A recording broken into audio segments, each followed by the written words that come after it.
To work whipped backstitch, start with the backstitch foundation.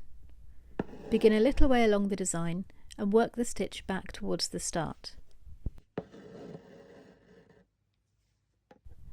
Bring the needle back up a stitch length along. Take it back down to meet the end of your first stitch. Continue in this way until you have a solid line of stitches.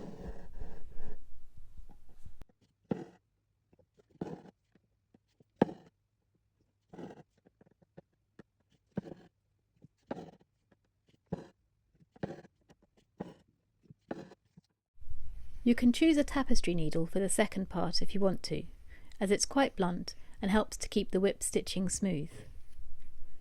When you've finished stitching your outline, take a new length of thread. I've chosen a different colour for contrast.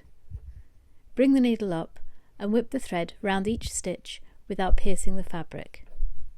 You can work the stitches over from the top or under from the bottom. Whichever way you choose, keep the needle working from the same direction each time to keep the whipping consistent. There's no need to take the thread through the fabric until you reach the end of your stitch line.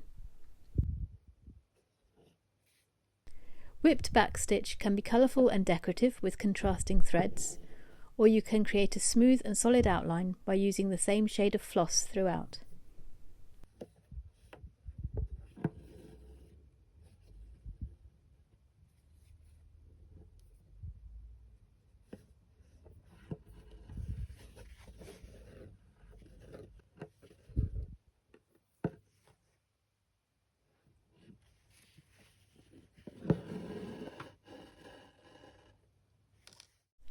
That's all for now.